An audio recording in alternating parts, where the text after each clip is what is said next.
You're listening to RTI Audio, powered by Rocky Top Insider.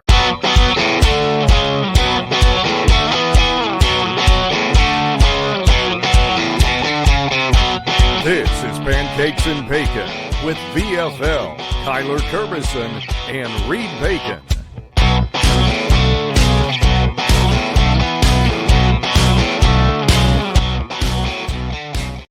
Hello, Vol Nation. Welcome to another episode of Pancakes and Bacon. I'm your host, as always, Kyler Kerbison, joined with Reed Bacon. Got another fantastic episode. The Vols are 10-2 on the season. Just beat the in-state rival, little brother Vandy. So we're feeling great about that. Feeling great about playoff potential. Before we jump into any of that stuff, if you guys are watching, please like, subscribe, hit that notification bell, leave a comment. If you're just listening, rate and review. Download, re-download those listens. It helps us, helps our numbers. And follow us on all those listening platforms. Follow us on social media.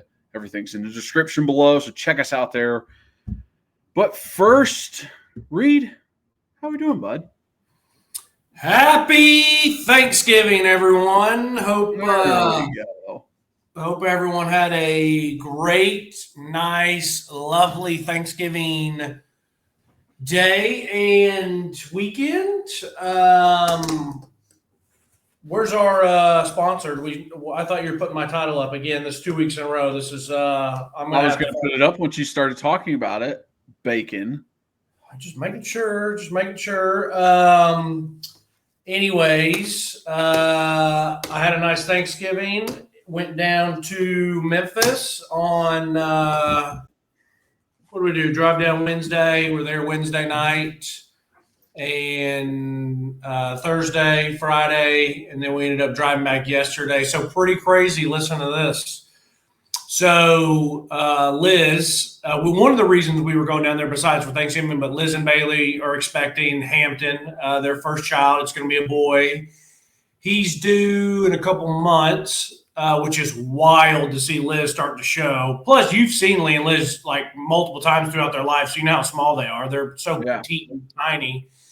So it's crazy to see Liz starting to show. But then we found out Lee and Austin are having a child. They're having a little girl. So it was just gosh, at the same time, huh? Yeah, so it's just like a crazy they're going to be like 3 or 4 months apart. But we found that out this weekend, which is just incredible. And so what we did is we ended up driving back yesterday.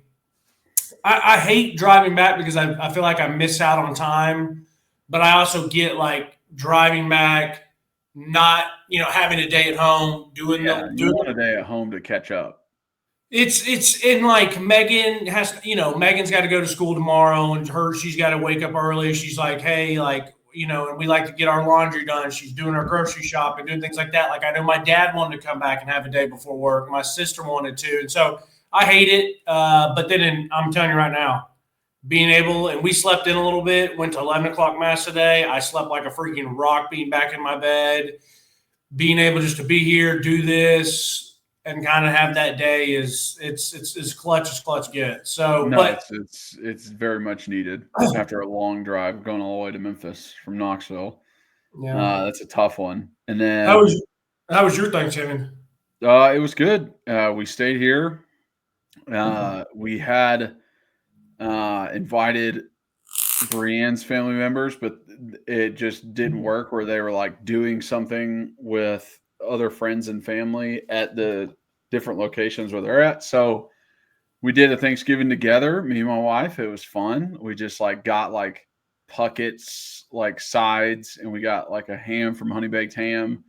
And then I spent Friday and a little bit of Saturday like getting Christmas stuff up, Christmas lights, wreath on the door, Christmas tree, which I love. Christmas is my favorite holiday, so I love doing it. Always makes me feel awesome. So I'm just like I don't mind doing the extra work. Yeah, I like decorating for Christmas as well too. And I did bring our tree up right before we left town, but I'll definitely be knocking out some Christmas decor this week. Big shout out, big news for bacon junk removal. So I have my second appointment tomorrow, going to checking out a job over in the Carnes area that I'm super excited for. So I will definitely be waking up, doing some of my office stuff, sending out some stuff for this pod, and then we'll be getting ready to go over there. And I'll probably do a little my laying out to then the wife goes, okay, this is where I want this. Because I can't just start decorating. Then I'm going to have to end up taking it all down. I mean, let's be honest. So you got to let her tell me where to go. But, yeah, anybody that hears this, please follow the Bacon Junk Removal Instagram or Facebook. Please reach out if you know of anybody. I'm trying to grow it from the ground up. So anything helps, and I appreciate it very much. Yeah, send me the links. I'll put them in the description. That way people can click on them, go into the description and click on them.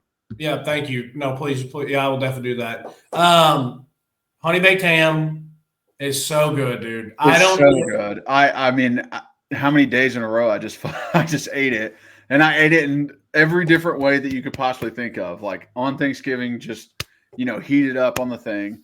On Friday in a sandwich with Hawaiian rolls. On Saturday, eating it with Ritz crackers and some sliced cheese. Oh, nice. Oh, it's incredible. It's incredible. I've never had like little charcuterie. Didn't you? And you also did a soup.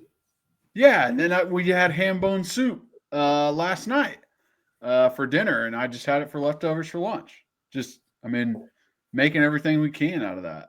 What size did you get from Pancakes? Got stuffing, mashed potatoes, green beans, broccoli casserole, and then we made a sweet potato casserole, got the honey baked ham, and then made 2 pies. Nice. Made a chocolate chess and a pumpkin. Super quality. So if the face is a little full today, that's probably why. I've been eating good in the neighborhood. It needs to be. And you, like I told you, you are not allowed to go below 252. Do not go below it. All right. So I actually had a really good quote, and because I was listening to different music at the last little bit of the drive down, and had a great quote, and then didn't write it down because I'm driving, and I was like, I'll remember it. Of course I'll remember it. No, I don't. Oh, yeah, definitely. But I'll just go ahead and say that UT anchored down. So dude, Kyler. I'm gonna be honest with you, bro. I'm gonna be honest. This is. I'm not gonna say it's one of my favorite games, but I really, really, really enjoyed this game of the season. What's that? One of your favorite games of the season? I mean, maybe, yeah. I really enjoyed this one for multiple different reasons, but I'm sitting there watching it, and I love watching games with Lou and my dad, and so all the girls were out at the country club for the baby shower, and so of course I'm sitting there. I'm like, all right, let's see how this goes. Kickoff return. I'm like, okay, like it sucks, but like it is what it is. I'm not. Yeah. I'm okay. It is what it is. So then. We go on offense. It's like, all right, guys, just one play at a time. Here we go. Up, fumble. And I'm like, all right, not ideal. It's almost like you can't break down the game until after all that got out of the way. You know what I mean? And then it's like, okay, now the game starts. Exactly. And so it's like, oh, there we go. I will say I'm a little frustrated why we didn't get a review there. It looked very close to an elbow and a forearm being down. So don't know what happened there, but then again, I'm like, okay, it's 7-0. Like, if we get a stop here and hold them to 3, like huge. Like, I'm not worried. I'm not worried. They scored a touchdown. I'm like, okay, it's up. They're up 2-0. It's 2-0 here. It's 14-0. We're 14. So, and I'm still not worried yet. And so I start I continue to watch, and there comes a point we go back down, we score, and I'm just giving you a real quick synopsis of kind of how I felt about this. And so we go down and score. I'm like, okay, yep, that's where it is. And I'm starting to feel good, Kyler, because I'm starting to see things that it just seems like it's pretty easy And if Tennessee just executes the very, very simple things, like this ain't going to be a game. Yeah. And I'll be honest with you, I thought Vandy was going to be a little bit better. And that's funny to say that, like, wow, they jumped out on you 14-0.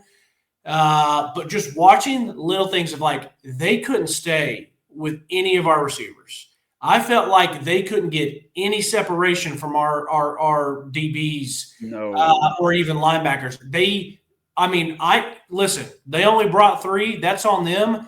I could have been back there dropping dimes like Nico. He had so much time. I just got this feeling, even though we're down, I'm like, they just can't compete with us, and this is going to be a long, long game. Last thing I'll say to hear your opening, there became one point where I was like slightly nervous. And when I mean slightly nervous, it's like, hey, like if they do get this and go down and score, like this isn't going to be ideal. It's going to go from this is a perfect start for Vandy and how you need to start to upset a team to all right, now I'm going to be a little bit worried that the pressure is going to be so much on our guys that they're going to start pressing. And it was a third down, and the score was 17-7. They're going down. It's when we end up making the stop on fourth down. And I'm just like, and it was an unbelievable play by our defense on that fourth down to stop them. Oh, huge. We'll talk about it here. I'll tweet it out tomorrow for big time play alert. But if they had gotten that, Kyler, and they could have scored a touchdown and made it 24-7, that's where I'm like, okay, shit hits a little bit different, because then I don't want us to press offensively, even though it was so easy. And once again, I'll get to there when Nico throws that pick. But anyways, we stop them, and after that, I was like, I'm fine. We go to Dante again, and then I'm like, we're down 14-17. I'm like, it's over, bro. Like, I just felt like Tennessee had settled in, and Vanderbilt had given us their best punches. The ball was bouncing their way, and it was like they still couldn't be on the field with us. And granted, the only other Vandy game I've watched this year was spurts of when they beat Alabama. And so I'm expecting them to be like, pretty decent, but like they weren't even, you know what I mean? Like, I know. My thing was, I was kind of nervous going into the game because I was just like, listen, Vandy has beat Bama earlier in the season. They can be good. And, they're at home. They're comfortable. Even if we have more fans there, they're comfortable at home. And to spot them 14, I was like, this is exactly what Vandy needed to be able to win this game, was to get that spot 14. So after the 14 points, I am pissed. I'm mad. I'm sitting at the house like, Kyler, like, don't freak out. Like, you're okay. Everything's fine. Like, I'm like trying not to be like an ass just like around the house with Brienne, because I'm like, I'm mad because I'm like, this is the only thing that would give them a chance is this. So you let it get to you a little bit. It's okay. I did. I let it get to me because I was like, this is exactly what Vandy wanted. Yeah. And the fumble again, just being like, how many first drives have we had that end in like a fumble? That's just like this random thing. And like the offense isn't putting things together, because it's like, yes, we end up scoring that touchdown and we made it 14-7. And then the next drive, we get stopped on fourth down. Mm-hmm. And I'm like, they're in the same place they've been all year. And I'm like, because they spotted on 14 points, are about to let Vandy like win this game or like be ahead at halftime, like we've done multiple times where we haven't scored a point in the first half. It's like, even if we do score that drive, the second drive, technically, what's to say we're going to score again? We get stopped on fourth down. Then Nico throws a pick the next time we get the ball. And I'm like, this is bad. Like this is not good. We've already spotted them 14 points. They are up 10, and we cannot do anything offensively because we're shooting ourselves. Like I have notes down of like what happened on that fourth down play and like what was going on. So after that, like, pick that Nico threw, I'm still distraught. I'm like, oh my gosh, dude, if we do not pull our heads out of our asses and put this thing together. This is ridiculous. And then it was defense stood up when they needed to. And after that 14 points, only let them score 3 for the next 2.5 quarters. Yeah. And that's what made the big difference. Like, just being a big-time defense. The first time they get out there, they're in the worst possible scenario they could be in, down 7, and we fumbled the ball at like the 30. And they're like, shit, okay, offense put us in a horrible position again. How many times has this offense put our defense in horrible positions? Right there, our defense gets interception in the end zone. Jamad, what do? We throw it right back to them, put our defense right back on the field after a long drive. It's like our offense, I would be pissed if I was a defensive player. Like, guys, what the hell are y'all doing out there? So just putting our defense in horrible situations and then just bowing up over and over and over again. Like, just coming through when we need them. We go on a 36-3 run in scoring points. And it's like, all right, that's the big difference. Yeah, Lou and I were joking. We were laughing because after the kick return for a touchdown, which is it's one play, it's special teams guys not doing their job, and then you come out and it's another one player. So you get like 100 guys on the team, and we'll say maybe 3 or 4 of them didn't do what they need to do on the kick return, gives up a tutty, and then Dylan Sampson doesn't hold the ball. I would say like 2. Yeah, I was being generous. I was being generous. So we're going to say you're 3 players, 4 players in. Players, not plays, players in, not doing what they're supposed to do, but yet everyone on Twitter after that fumble, they hadn't even scored a touchdown yet, and it was Lou and I were dying laughing. It was like, oh, my gosh, this team sucks. We don't deserve to be in the playoffs. We came out flat. This is embarrassing. Not ready to play. Like they, like it was just so, and I was just like, once again, like this whole year for me has just been the Twitterverse of the freak out. And Lou was getting texts from like his brother and other people like this, this is embarrassing. I was like, and Lou and I were just cracking up like, dude, there's 14 minutes to go in the first quarter. Like we just started, like, chill out.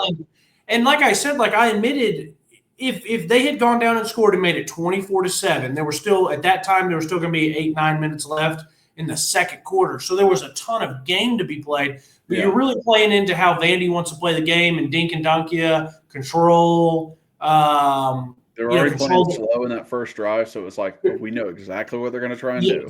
Control the clock, try to dink and dunk. But I'll say this: after rewatching it, I was very, very impressed with Tim Banks, what he did, started bringing some of the extra bodies on, certain rundowns to say, hey, we're going to get them to third down, let our guys eat. Because that's what I was saying after a little bit, and I tweeted, I was like, all right, it's time to flip the script. Like, we got to start dictating to them defensively. We can't let all the motions, all the eye candy, we can't let that dictate to us and have us playing slow. And I was like, and I had seen enough where I felt comfortable enough, like, dude, Ricky, Jamad, Jalen McMurray, Christian Harrison, Boo, like them dudes are not getting beat multiple times in man coverage. So like man up and just send it at him, send it at his ass. And so, and then the other thing is too, what I saw defensively was like defensively for Vandy, like they wanted to rush 3. We're not going to get any pressure at all. And then on like Dante's first throw, that's the most embarrassing corner thing I've ever seen. That corner literally did his reach steps, back pedal, broke and turned. I honestly don't think the entire play he was within three or 4 kind of let him go by him. It was like, I don't think he was within 3 or 4 feet of Dante the entire rep. I mean, that was routes on air at practice or pregame. Like that is just Dante and Nico warming up. So when I saw that, I'm like, all right, so they've tried to drop 8 and we beat them because they can't get to us with 3, and Nico just stands in there and delivers. Now they're going to try to sell out for the run, which most teams, if they want to try to slow down this Tennessee team, is like, you got to make us drive it, really make us dink and dunk, underneath stuff, run it. And I get it. Vandy doesn't have the personnel to do that. So they're like, we'll make Nico try to beat us. and he did it, and it was easy. But yeah, man, like I'm fortunate that I just never really got worried and nervous. Like I said, it would have been a different story if it had been third quarter and we're still down and we looked like we couldn't do anything. But it was so early, we didn't know if we could do anything or not because Dylan had fumbled. So we don't know. No, yeah. I mean, listen, I was pissed, yes, but I'm not the one to get on Twitter and be like, the season's over, this team sucks, like, kill me now. I'm like, well, no, there's still a lot of game left. I'm ticked. Like, if I was a player on the field, like if I was a defensive player, I'd be pissed at the offense. Like, what the fuck are y'all doing? Like, I know you're better than this. I practice against you every fucking day. Like, I know that you could throw a better ball than that, Nico. Why'd you throw that interception? Like, dude, I know you can make a block on fourth down. You've blocked me before. Like, if I'm Elijah Simmons, I'm like, what the hell are you doing? When we're going against each other in practice, you block my ass. You can't block him, and he gets by you on fourth down. What the fuck are you doing? Like, that was my frame of view the whole time. Like, what the fuck are you guys doing? Honestly, like, pull your head out of your ass and put it together, and they did. And that's my biggest thing is, like, if people start, and I'm not saying anyone ever did freak out, but you and I have been on sidelines where it might not start well, and there's kind of that avalanche, which is currently what's happening to the Tennessee Titans right now. That is an avalanche of all things, which is fine. I need to draft. It's a great example of an avalanche that's kind of the same where you get out to a lead is when we went to LSU 2 years ago. Yes. And got out to a lead, and LSU couldn't do a thing to stop that from happening, and it was like, game's over. Yeah, but the difference. Yeah, agreed. This but team is, hey, we're still fighting, even if we spotted you 14 points. We're still here. We're still going to give what we can. Yeah, and the other thing about it is when there's a situation like this, you literally have to do it. A lot of times you want to try to get it all back in one play, and you can't. Tennessee's offense at its best is you can get some of them back in a couple plays, but this one I was just sitting there thinking, I was like, and even on Nico's throw, it was so funny, the Nico pick that he threw, I'm like, just run it here. Like, they got 3 in the box. We're moving the ball well. I promise you're going to be able to run this thing at will. No, they designed that play, and the play was there. Nico just underthrew it like crazy, which is obviously coaching because he's been overthrowing stuff. So damn well the coach has been like, hey, throw it up and let these guys get a chance. But he threw it.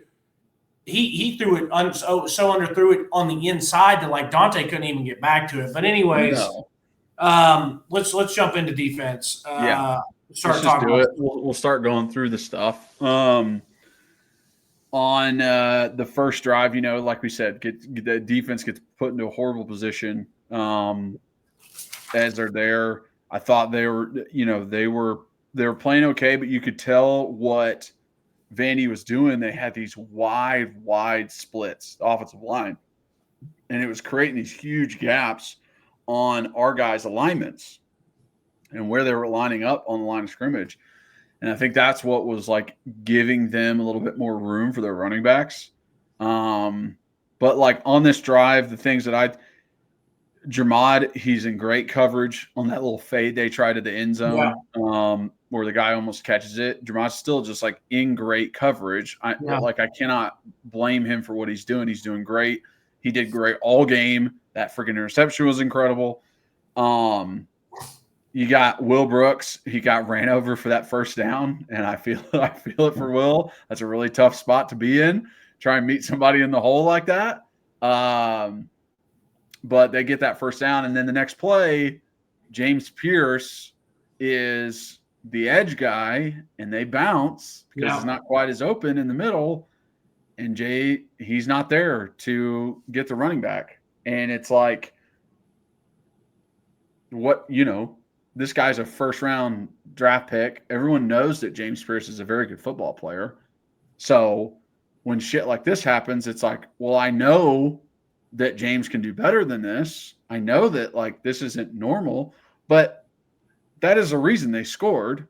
Like, that is why they scored a touchdown, is because of what he did, maybe flashing his eyes inside a little too much. Instead of just, like, making sure to keep that, outside arm free and keep and contain and making him jump inside. He got a little overzealous. So it was like, maybe if I jump inside, I can get it.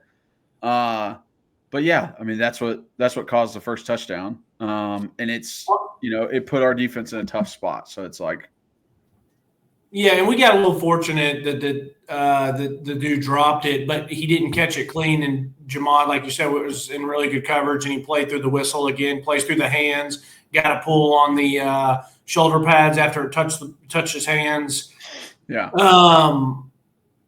I was a little surprised on that first drive, Kyler, that we gave that much cushion on the third. I think it was 3rd and 6, and I guess it was still early, so maybe Tim Banks was still kind of seeing what was there. Maybe, I don't know, you would think on film coverage he knows he's going into that saying, hey, I can lock these boys up press, and I'm not super worried about it. But I just felt like it was way too routine, easy of a 3rd and 6 with how good our defense is. It's like Jermod had nothing else back there. Why is he not pressed up or sitting his feet at the sticks? Yeah. And then you've already talked about I don't really know where Jeremiah Teenlander goes on the one where Will Brooks kind of gets truck sticked a little bit, but he goes to the outside. So there's multiple times in this game where I was like, I don't know if that's where the linebacker was supposed to go because of so much of the motion and the option and the different read options and all those different stuff. I don't know why he wasn't in that gap. But anyways, you already mentioned it about JP getting sucked inside, but yeah, that's all I had on that. I just wanted to talk about that 3rd and 6. I thought we needed to not have don't give him that much cushion. Make him beat you on another throw. Start pressing, give him some man. Like that like Diego Pavia is not going to beat you with his arm. Right. Next drive, great first play. Christian Harrison just attacks his block, pushes him into the backfield, keeps contained, and then makes the tackle on the dude. Yep. So just nasty play by him. Joshua Josephs with a nice tip ball. Christian's in man on a dig route. He's there to make the tackle. Like our guys are all over him. The guy gets a first down on it. But they stayed all over him all day.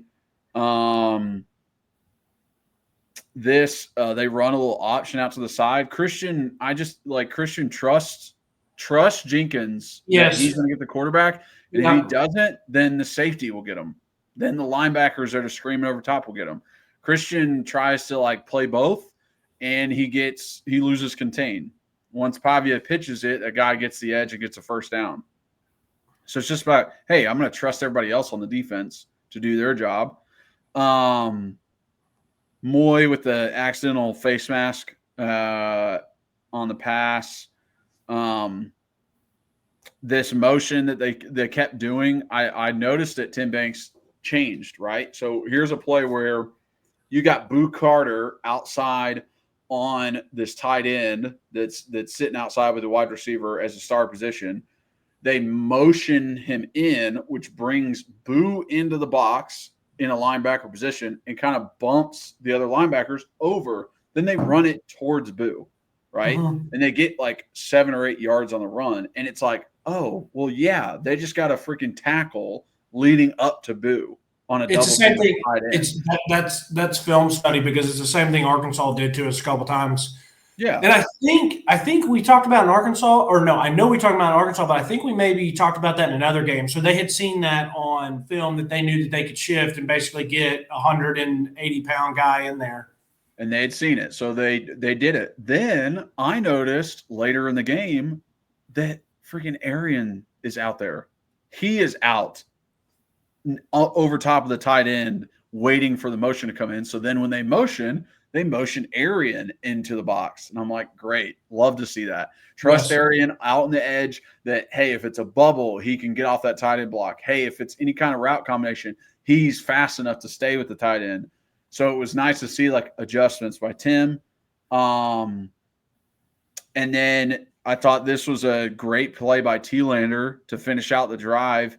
He follows the tight end on the leak, which I think is probably what he was doing on that previous one where we talked about with Will, where he's following these motion tight ends. He follows the tight end without the leak, gets his hands on him, makes him kind of get off of his route, then pressures Diego, and Diego tries something, throws it over, but like isn't able to complete it. I'm like, hell yeah, T-Laner. Like that's you stay where you're supposed to. You didn't fall for the play action. You made the wide receiver get off of his route, and you affected the quarterback. It's like great play. Agreed completely. So just to go through there, I agree with you. I love the play that Christian Harrison made. He had a couple nice, really good plays. The PBU by Joshua Joseph, you can't get there, get your hands up. Great play. 3rd and 8, you already mentioned it. Christian had pretty decent coverage, but it was just a good play by Pavia. I didn't love how Christian played. Oh yeah, you already talked about the pitch. Yeah, I got a new nickname for Jason Jenkins. I'm gonna call him Granddaddy Long Legs because that boy just out there, he's got them long legs and long arms. He kind of runs like a baby deer. But I thought love him, dude. I think I do too. awesome. I do too. He played it really well. And listen, I thought about it because at first I was pretty annoyed. I'm like, bro, like trust your guy. He's already got Pavia. Like take the pitch, man. Eat this thing up. But if you're sitting there and you're kind of square with the line of scrimmage, I don't know how much he's seen of Jason Jenkins outside of his left. So he might be like, shoot, I got both of them. I got to play both of them. But anyways, it's not like it ended up killing us. I do have the question mark here again about Justin T-Lander out of a gap. Not sure. The other thing is you talked about the face mask. I don't know how that wasn't intentional grounding and the penalties would have been offset because Pavia just chucks it. And he's not outside the tackle box and there's no one down there. And it was kind of like they just like allowed it to happen. So that was a little frustrating. Kyler, that 3rd and 2 is, which I'm going to talk about this 3rd and 2, like I'm going to talk about some of the other 4th downs. It was perfect, incredibly great defense by everyone. So Tyree West comes off. If they hand it, if Pavia hands it, Tyree eats it up. It's like a 2-yard, or it's like no 2-yard loss, 1-yard loss.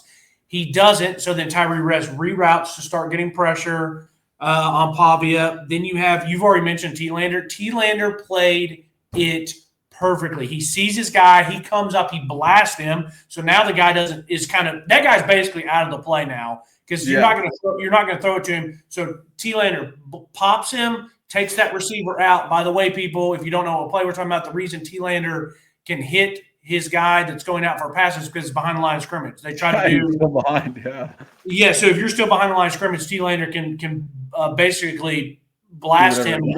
And it doesn't matter. So then you do that. Well, then Arian Carter comes flying in. So you see him. So Pavia sees him flashing to that's another guy coming at him to stop him and prevent him from running. So then he knows he's got to get rid of it. Well, damn, Ricky Gibson's in great man coverage running all the way across the field. I love how Boo sees Pavia still trying to run out and look and pass. And instead of getting sucked up or being caught in no man's land, Boo turns around and looks to try to find work, as well as Andre Turntine tries to look to find work. So it was just like the entire play was perfect. You had the guys who they were supposed to be, then they're still pursuing him. You got your other DBs that are not getting caught in no man's land, and they're trying to find work. Like, hey, is there a guy crossing that I don't know about? So it was just, man, it was an awesome, awesome play to watch that. And then they end up doing it a couple more times. Yeah, I love the trying to find work.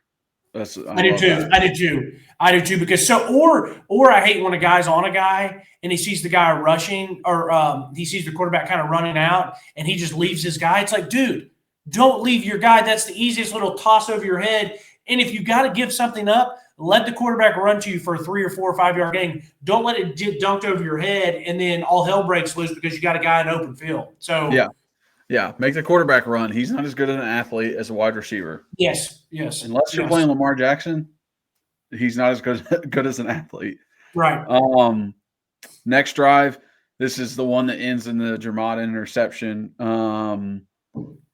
I just wanted to shout out, like I saw Jalen Smith on this drive a couple times where I saw him communicating with T-Lander, with Arian, making the same calls as them. I saw him attack a block on that same play on a run where he didn't wait for the guy to block him. He went to him. And then on a short yardage, they end up getting a first down. I see Jalen run in there and just nose right into the fullback.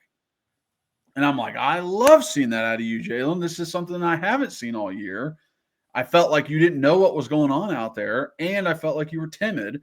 And there's 2 plays in a row where you're communicating with the other linebackers on one, and the next one you're putting your face in the fan and trying to hit somebody, even if it's the fullback. You're still trying to make a difference on the play. So I wanted to at least call it out because I always call them out for the bad stuff. So I wanted to call them out for the good stuff. This is where the quarter ends. They try and throw the reverse pass, which is a great call, an absolute great call. It's set up perfectly. They don't complete it.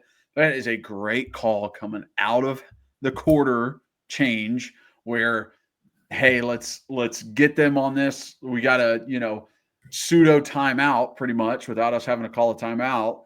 Let's get them on this play. They're not going to be expecting it, which they weren't. Like, you're not, expecting a trick play out of there. But, incomplete. And then they try him again. I don't know why these teams keep trying our boy, but Jamon, you cannot try this, man. You cannot try this, man. They throw it up. It is in the Vandy wide receiver's hands. And Jamon hits that thing out, bounces, hits off the back of him. He flips over, falls into his chest. I mean, just a wild play and a great play by him. Yeah, it was an incredible pick. And I thought the exact same thing. It's 3rd and 7. You've got all the momentum in the world. Try one of your eye candy play actions to a tight end or a drag route or something else. Did they watch the Georgia film? Did they watch the Georgia film? If you're going to take a shot, we have really good corners. Don't touch the outside.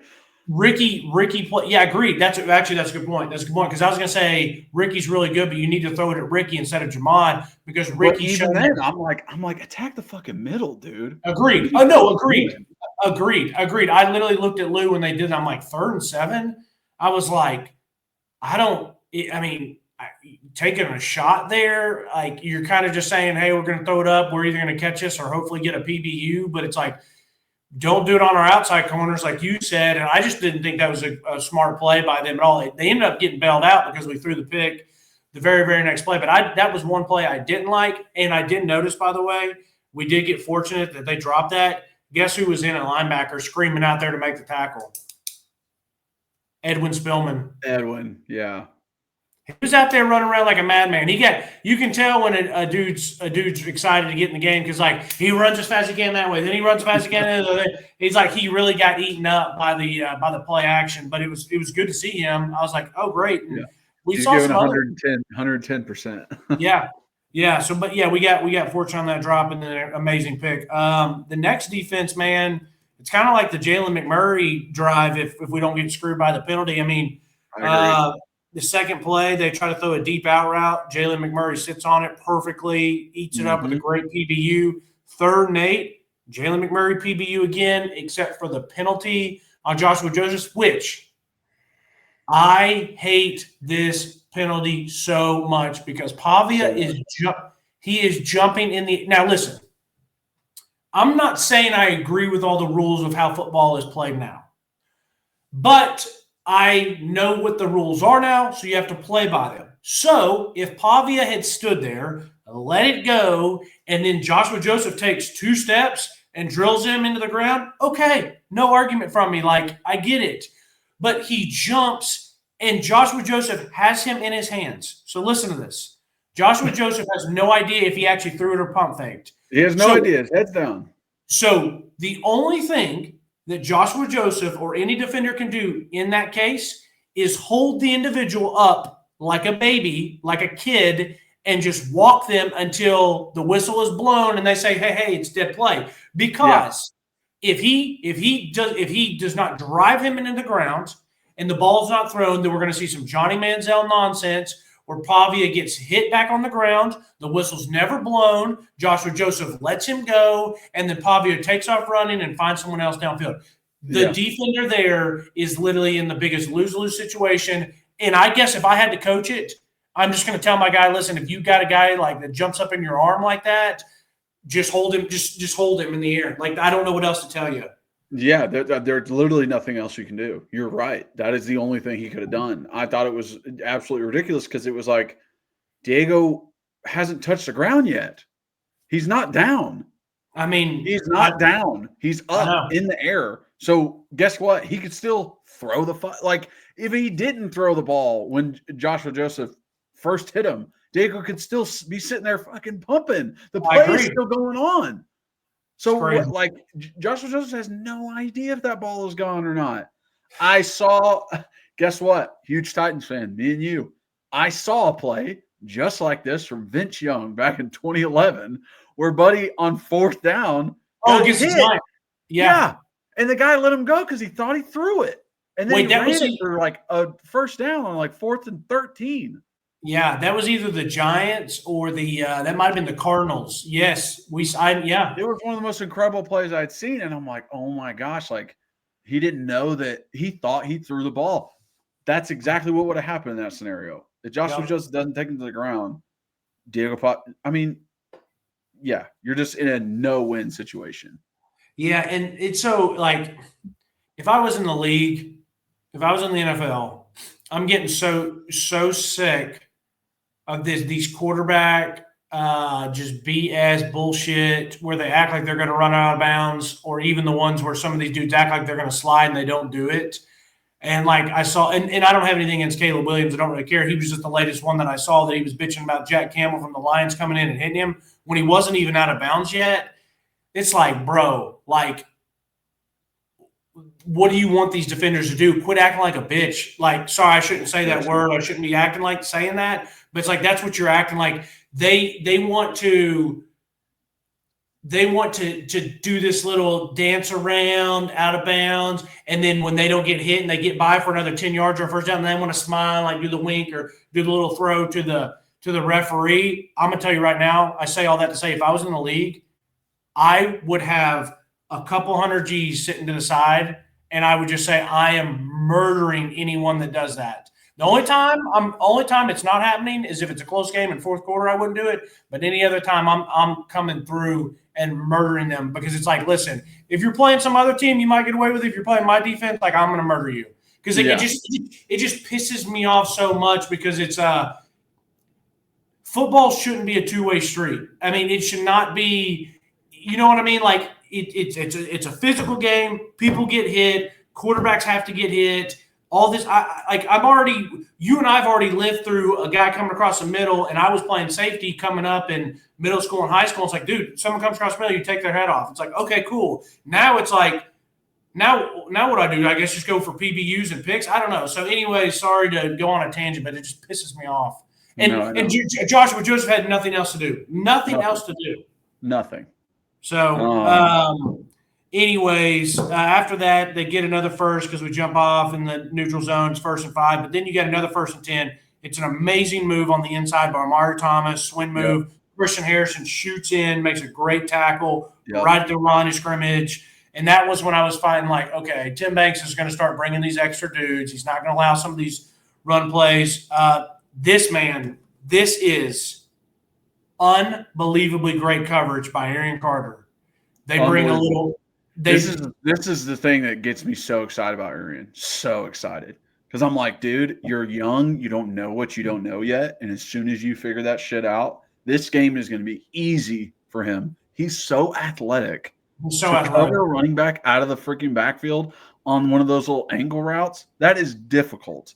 It's one of the most difficult things. I mean, I talked about it last week, how it's one of my favorite routes, but we bring in a little blitz, and they actually have pre-snap motion. You see Arian talking to, I don't know if it's Christian Harrison or another safety. It might have been Christian Harrison or Turntine, but he's like telling them like, hey, I got it. He's got the back out of the backfield. T-Lander goes because they brought a blitz, and they just run that little option route, little Texas route, and Arian Carter eats that for lunch, bro. I mean, he was in perfect hip pocket, so I got to give a shout-out there. I was very impressed. 3rd and 10, JJ misses the sack, but I get it. It was a tough sack. Pavia does a good job of extending, but shout-out to Jackson Moya and Granddaddy Longlegs. Moy's angle. He took a great angle from 20 yards away. He's like, I know I gotta head this way so I can cut him off. Yeah, and so Jackson Moya, great hustle. Granddaddy Longlegs, Jason Jenkins there. Once Moya makes him cut in and cut in, Jackson's there for the tackle, and then the fourth down.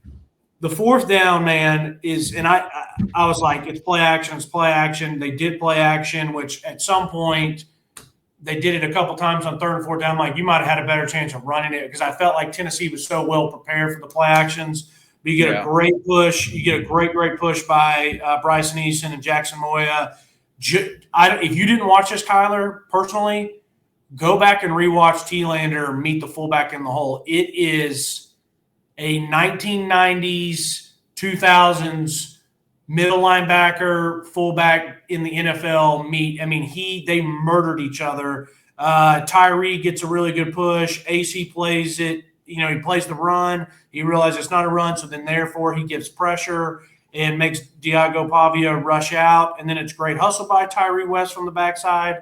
Nice open field tackle by Will Brooks. And everyone else on the back end was in perfect coverage. I mean, it was elite defense.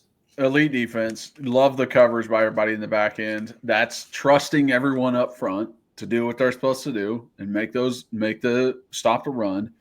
And then just eye discipline by the guys. I mean, even Caleb Perry, who's like in on the run, there's a tight end who tries to leak out late, and he's like, nope, I'm with you. I'm with you the whole time. And the violence in which these guys were hitting Diego Pavia all day, I loved it. I mean, they were taking it to his ass. Every time he tried to get out of his pocket, every time he was trying to run, I mean, they were trying to hit him, and this was no exception. And, again, how great is it by this defense? You let up that first touchdown, and then it's a field goal. Then you get an interception. The team gives it right back to them. And what do? You stop them fourth down, turn the ball over on downs. Like, the offense needs you to step up because they just turned it over on downs. And what do? You get an interception. Offense puts you in a bad spot again. They throw an interception. What do? Turn it over on downs. It's like this defense, man. I mean, just stepping up for the offense all year.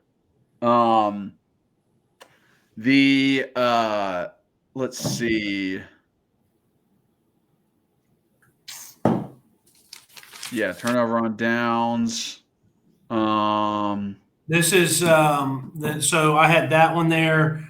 Then you get some offense. Max bangs the 50-yarder, which was huge to make this thing 10-17, make it a one-possession game. I'm so happy he didn't go for it. And it wasn't like 4th and 1, 4th and 2. I mean, it was 4th and 5, but we've seen Heupel go for a lot of those. And it's a 50-yarder. I love that he let Max have that opportunity. And super clutch. Like, Max, super clutch play in this position. Because if you miss that, still 2-possession game. It changes the dynamic. You add that 3, massive kick, and I'm glad that he allowed him to kick it. The only next thing I have on this defense is a 3rd and 1. It's another 3rd and 1 play on this next defensive possession. Oh yeah. They run a little motion, try to get some or bring a guy in motion, but he stops halfway, goes back out. They try some eye candy. Pavia gets it. It's a rollout right. He should have taken what he had because Aaron Carter was in pretty good coverage, but they probably catch it and still make the first down like right at the line. Maybe not, but he doesn't. Yeah, I think that was the one where the running back kind of stumbled. I don't know if he, Kyler, honestly, I watched it a couple of times and he does stumble, but to me, it looks like they're like, it's almost like hey, we're going to try to draw the eyes here and get something deeper downfield. So like, hey, Pavia, come out, do a little pump, running back, try to act like you're going to catch it or something. I don't know. Maybe I'm giving him way too much credit. Maybe he literally just went to throw it and the guy stumbles. So then he's like, I can't throw it because he stumbled. So then he tries to get something deeper. Then Andre Turrentine's in great coverage and goes up and bats it away. And so once again, and I don't know if you have anything else on that one. No, not on that one. It was a 3 and out, which was great for us. And then the next one, we've got I got down Caleb and Boo coming together for a great tag team tackle on a run and play. Boo hits him low, Caleb hits him high. Pavia on a quarterback keeper, he breaks arm tackles by Jermad, Jalen, and Omari in the same play. It's like, geez, I mean, Yeah, your guys' helmet placement could have been better, but I mean that was a big play by Diego Pavia. Running some quarterback counter. Let's see. I got a Moy tipped ball. Does a good job there. Ricky. Oh yeah. They get a holding on their tight end, backs them up. Moy tips the ball, 2nd and long. Ricky's in zone coverage, dropping. They run an out route, like a 10-yard out route, and he closes fast. I mean, fast on the guy. He reacts very well, gets there right when the ball does, makes the tackle. So it's 3rd and long. And then they run a little twist game. Joshua Joseph comes inside.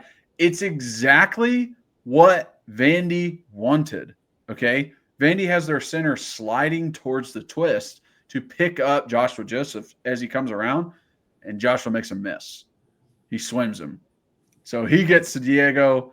Then Omar finishes it, sack on 3rd, and they end up having a punt, and that's their last drive before the half.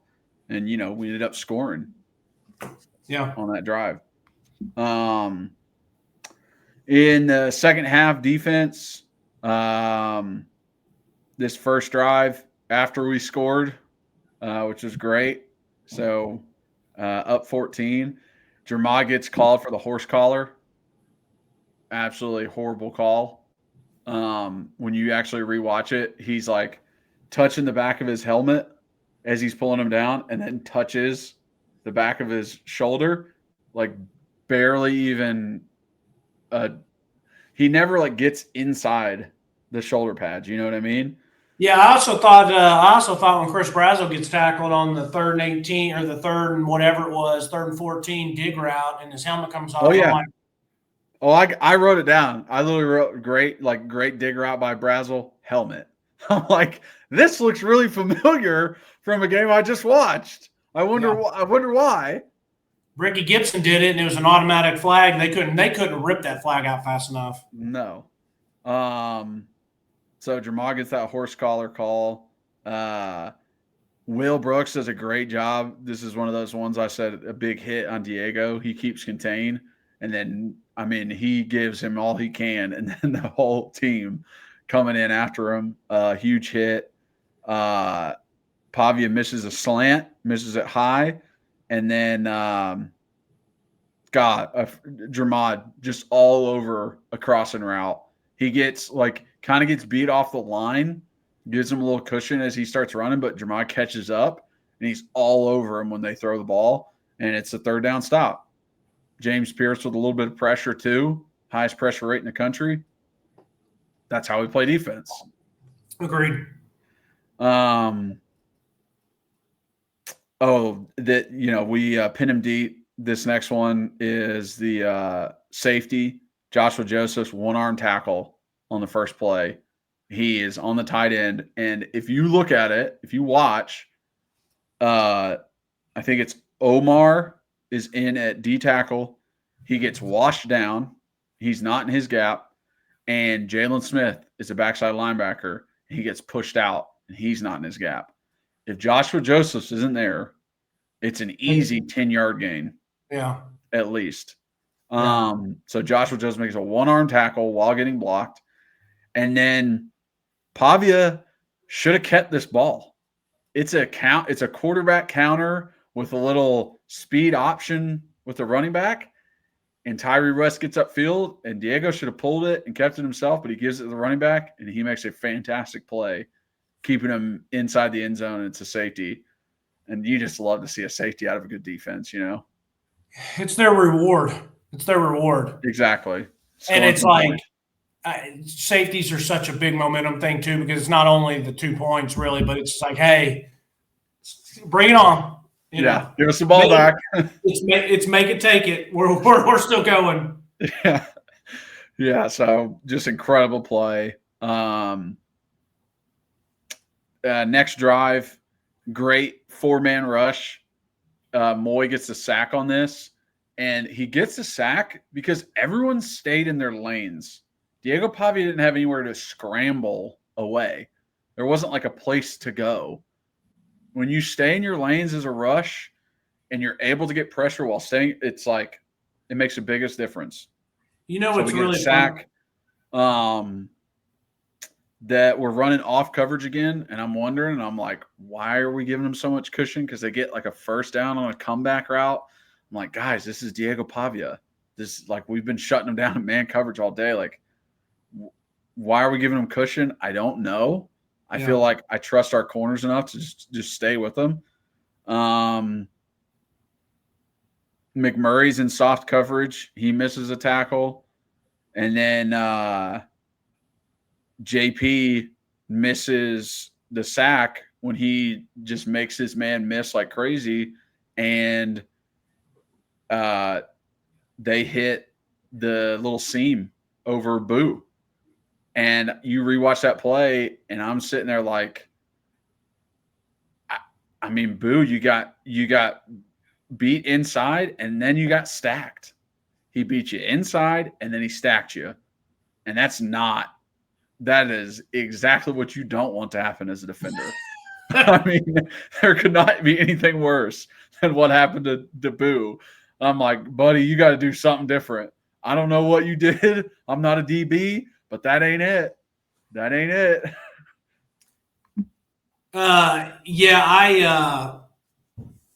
Continue. You don't want to break down Boo's touchdown? We'll get there. Continue. So that was tough. And then they go for two. We get a penalty. Then they get to go for two again. But Jackson Moy and Boo Carter on this 2-point play, they try and run up the middle. Jackson just blows it up. Then the running back's like, oh, shit, I got to bounce it. Bounces the outside. And I could see the angles that everybody had. And I was like, no one else is getting there with their angle but Boo. Boo is the only one who's going to be able to get there. I was like, Boo, take off. And he does. He flies across the screen and makes a huge stop. He was trying to make up for getting stacked. He was a little pissed. If people don't know what that means, by the way, getting stacked, that just means if a receiver gets by his DB, but then gets in front of him. So yeah, it's just like if you get by somebody, but you're not in front of them, if you're off to the side of them, then they could catch up to you. But if you get in front of them and then you move literally in front of them, it's hard for them to get around your body. So like they teach that for wide receivers. They also teach it for gunners on punt and kickoff, like to get past the guy and stack him so he can't. It's basically like when I was driving yesterday, and if somebody was acting like an idiot on the road and pissed me off, now I would pass them and stack them. So therefore, if they tried to go right, I go right. If they went left, I went left. Yeah, don't let them. I'm just kidding. I do not play road games. Okay. So defense done. We'll jump into offense. Yes. So big play offense. That's what I named it, just because there were just like big, huge breakout plays. Obviously, first drive is Dylan fumble. So there's not much to break down there. Second drive, we give the ball right back to Dylan. And what does he do? We've run a pin and pull play, which I absolutely love. He gets in space, makes a guy fucking miss. He breaks the tackle. He gets 28 yards on his first run. It's like, all right, this is who we are. This is the team that we are. He was really nice. I'm not going to say it was going back to Kent State. Obviously we saw it, Dante do it in Oklahoma, which was a big time play and a big game. But like it definitely felt like it was back to early season / 2022. Even being able to hit some of these shots. It's just, it's funny now. Instead of sometimes being with 3 and 4 receivers, we're just multiple tight ends about to pound it at you, and then a play action just rip, And so it was nice to have. It was nice to see that yak and to see Dante catch it and leave these dudes, especially on that second one. That was nice. I couldn't agree more, though. Like, no one likes the fumble. But, dude, he's our best player. Don't sit him for a possession or two. And don't let him think about it. Be like, hey, We believe in you. You're going to help us win this game. We're going to give you the rock right back. And it was a great double pull. Cooper had a great pull. Javonte was working around, and Cooper did such a good job on his pull and block, and Holden State's coming across on a block. Javonte's Spraggins didn't really even have anyone to block. And then, as you always say it, running back's going to make one miss. He broke the tackle, kept running, made another juke inside. I loved it, man. I loved it. And see, that was the thing is like I just really wasn't worried about so much stuff because it's like I just felt like it was really easy for us as long as we didn't hurt ourselves. Yeah, no, that's. I mean, I felt like that all year with our offense. I can't say I thought that all year, but definitely did like, listen, guys, if you don't shoot yourself in the damn foot, you're gonna be pretty damn good.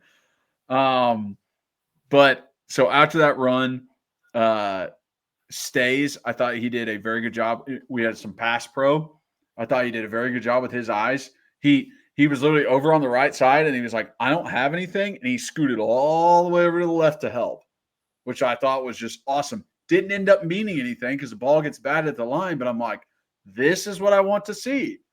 I want to see this in protection. I couldn't have been more impressed with the pass pro pretty much all day. Yeah, it was great. Listen, and someone could argue with me and say, hey, well, Reed, they're only bringing 3. Yeah, they are only bringing 3. But guess what? There was times other people were only bringing 3 or maybe 4 this year, and we look like chickens with a head cut off. I mean, Nico had all the time in the world. No, I'll explain a little later why I like the pass protection, not 3 versus 4 versus whatever. Other things about it is why I like it. Let's see. We try and hit Dylan on the perimeter. He doesn't catch it clean. Tackle. That's just a really good tackle. It's a really good tackle. Dylan doesn't catch it clean. I think if he's able to catch it clean, he can make a guy miss because we love Dylan in the open field. Agreed. But I thought it was a really good tackle. They rush 3. Nico just waits and waits and waits and hits Brazel on the dig. And this is where that helmet you were talking about pops off. And it's just like Nico's like, all right, you're going to give me time. I'll wait. I'll wait for that dig to come open. That's what I was so happy. That's what I was so happy to see because it's when we were dropping 8 sometimes it is so difficult to find a window, and we had a great play. It was great spacing, and he was patient. He didn't get quick or he didn't get happy feet. He just stayed in there, delivered the ball. And it was a good throw too. So yeah, and then play action pass. This is first Dante touchdown. Just a Dante post. He's wide open the entire time. That safety comes up 15 yards on the play action. I mean, it was easy pitch and catch. When I see a play and I'm like, yeah, I could have made that touchdown throw, or I maybe would have scored on that route, it is not ideal. And I'm joking. You're saying you as a 32-year-old. Yeah, 33 actually. Wait, am I 33? Which is it? I don't even know how old I am now. I think I'm 31, so I just guessed you're 32. No, I think I'm 2 years older than you, so I guess I'm 33. Anyways, I just couldn't believe – I could not believe what I was watching. I was like, this isn't UTEP. This isn't Kent State. I don't know. I'm still flabbergasted. It's a day later. I'm like, how was it that easy? But it was. So and multiple times where the safeties just ran up there. Not even thinking that there could be something going on behind them. They're just like, nah, no way anybody's running a post behind me. There's no way. I'm not even talking about the safeties because they're coming up in the box to try to help the run.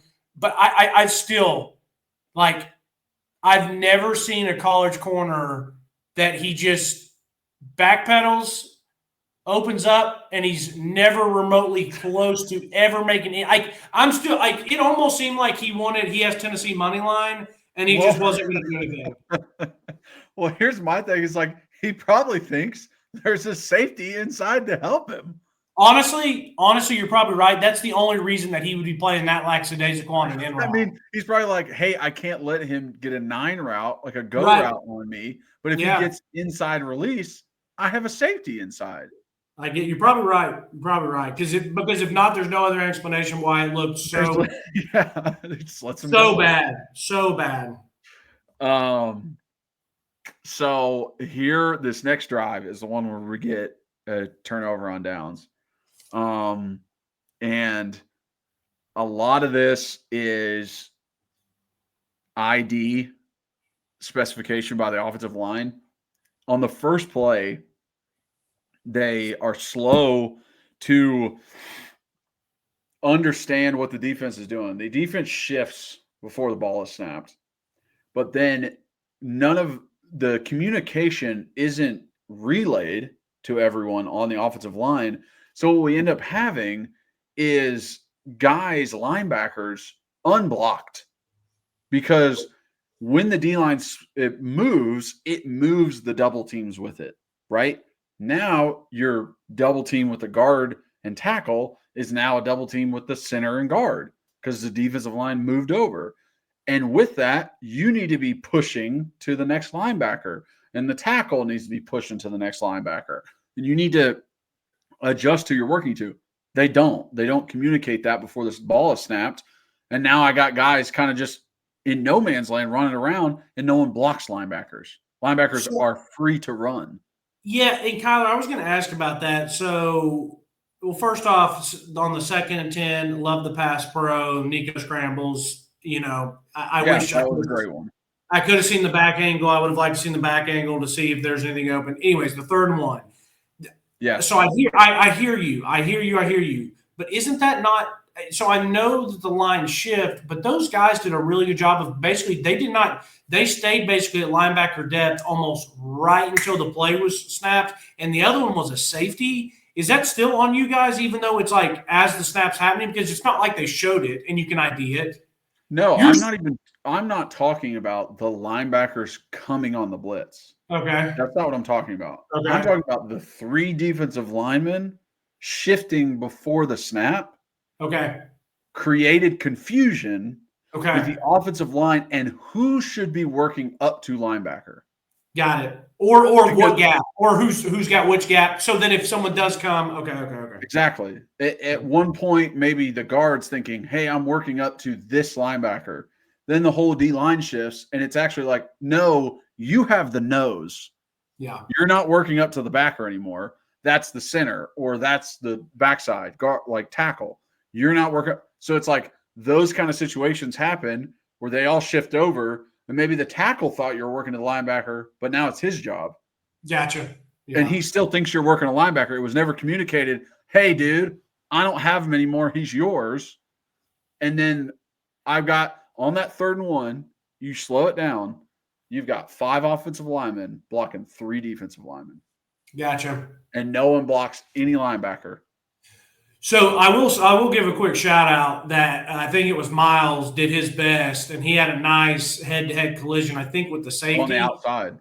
Yeah, and then Peyton Lewis tried his damnedest. I mean, he got stonewalled, but he still kept pushing because there was a little bit of a baby like, oh, is he going to get there? Anyways, Kyler, the 4th and 1, and I have witnesses. I try not to do hindsight 2020. I hate that garbage. So call it before it happens.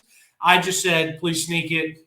Please sneak it. Do not let Nico turn his back to this defense. Sneak it. And thank goodness I don't even have to worry about him being in shotgun anymore. Heupel just kind of has gone under center, been smart about it. But even the announcer's like, I'm assuming we're just going to quarterback sneak here, maybe a little tush push, like whatever the case may be. And then they turn and hand it. And I'm like, oh, no. Did Cooper slip? Did Cooper slip because this? I don't think it doesn't look like Cooper and the D tackle will meet head to head, and then he just whips him or throws him out of the way. It looks like Cooper's kind of trying to go to the side to get a shoulder on him, but then slips. I don't know, but I hate that it wasn't a sneak. Yeah, I honestly thought they should have handed off to running back and let Moy and Kitzelman be lead blockers, because if that's the case, who does Kitzelman pick up? The missed block that Cooper had, and it's probably a first down with the running back running behind him. Okay. I don't think Coop slipped. I think he had bad technique. Okay. Because it looked like to me they set up to run in that A gap because of the splits. If you watch the splits, it is bigger in that A gap between Coop and Sprags on that side. It was a bigger split, and that was the gap that Moy motioned over to, was the A gap. Right. So it was like he's leading up in here. That's why we're doing more of a split, so he has room to do it. But then that means, Cooper, you are one-on-one with this Yeah. nose tackle. No one else is there to help you. Okay?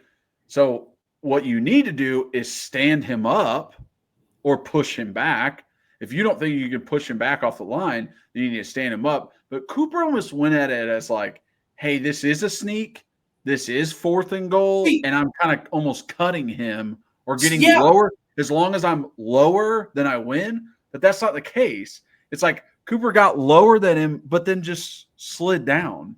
Yeah, he was lower, and it was lower, but it also looked like he went to one side of him. And that's why I was like, did he slip and just fall off? Because why is he going to the left? Why is it? Yeah, exactly. Yeah, exactly.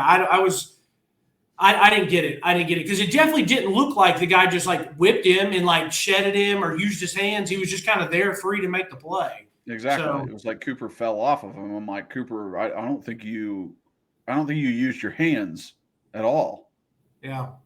So like get your hands in the guy's breastplate and try and push him back.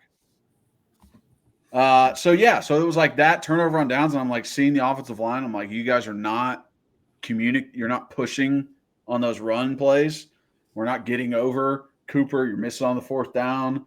And then, next drive out, Nico throws the interception after getting an interception. I'm like, guys, are we serious right now? Like, seriously, can we put this shit together, please? This is not that difficult. I get why Heupel's like, it's 1 yard, it's Vandy, I'm going to hand it to Miles. He got a touchdown against Georgia, we'll do it. And I guess you can't always go quarterback sneak, but are you kind of with me there that with a 6'6" quarterback and pretty good push, like why if it's 4th and inches, 4th and 1, why are we just not always sneaking it? And instead of wasting time to maybe turn our back or like give an option? We haven't snuck it that much at all this year. So I'm kind of like, we're 12 games in. This is kind of what we do. We don't really sneak. Okay. I mean, honestly, like how many sneaks have you seen? Yeah, you're right. No, I don't disagree. I think if I love a quarterback sneak. I love it. I do too. You need to be good at it. True. Like, which it doesn't take a lot to be good at it, but still, I mean, okay, continue. So interception is the next drive. Just an absolutely bad ball. Just completely underthrown. Thrown inside the worst place you could probably put it from Nico. I don't understand how. I really don't, because I see him throw really good balls a lot of the times. I do not get it. Yeah, that's the same thing I was going to say. Kyler's like, I don't know how a 5-star with that talent, like how it can be that bad on a deep throw. Who knows? I mean, he's got all the time in the world. He's just chilling back there. Deep ball's wide open. Dante's beating the guy already. Underthrows it. I don't. That type of throw, when it happened, it's like more like head scratching. It makes me more worried about like next season. I'm like, we got to start hitting these, bro. Yeah, like, we can't keep having those. Yeah. Then next drive, this ends up in the field goal. Running counter, get a good 8 yards out of it. Brazel has that out route where he drags the toe. Yep. We missed the entire play on the broadcast. They don't even show it. I hate that shit.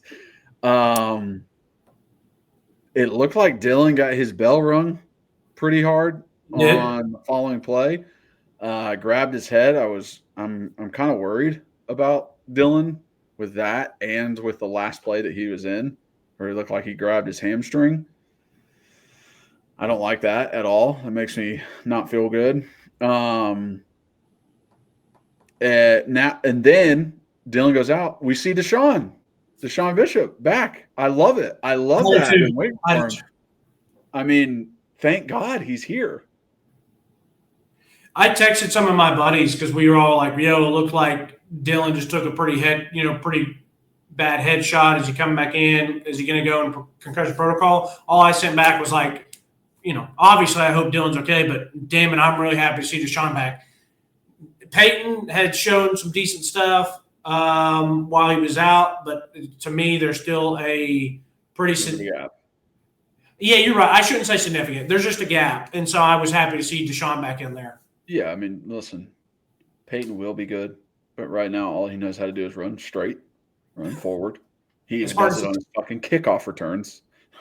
Doesn't make a cut to save his life. Just runs straight into a dang pile. And later on in the game, a absolutely incredible blitz pickup by Deshaun Bishop later on in the game. And I was like, that's why I love his ass back. Yeah. I mean, but he gets back in. A great pull by John Campbell on the first play for Deshaun. He actually bodies a linebacker on the other side. Murders him. Then we get a false start when the defense jumps into the neutral zone. This rule is driving me up a wall. I don't get it. I don't understand. It's almost just like up to the eye of the beholder at this point. Sometimes they call it, sometimes they don't. Call me crazy, but did this not happen like 2 or 3 times in this game? And one time they gave it to us, but the other ones they didn't give us to us? Yeah, there's 2 or 3 times later in the game where they do the exact same thing and they give us the call. They call it off on defense. Yeah. I was driving yesterday thinking about that. There's a couple things I was thinking about this game, but that was one of them. I'm like, it's just like in basketball. It's like I feel as if the team's like, hey, you know what? Last time we called it a block. Now we'll just do it. We'll call it a charge now. It's like, okay, yeah, let's just – it's like, what's the rhyme or reason here? I don't know. I literally don't get it. I like, because in the beginning of the season, I said, like, you cannot be called for an offsides if you're not offsides. Like, if you flinch as a defender and you stay on your side of the ball, how are you called for offsides? That's crap. But I thought there was even times where if you jumped and you got back in time, you were allowed. Yeah. But you are. If you jump and you get back in time and no one moves on the offense, it's not a false start. But that's why they're coached to say, hey, if someone does that, just move. Yeah. Yes, exactly. But if you don't go past the line of scrimmage, you should not be called. Yeah. Like, if I'm sitting on my side of the line of scrimmage and I go like this and you move, like, I didn't mess up. You messed up. Yeah, the snap count offense. Yeah. You know what? Me moving should not affect you moving. Right.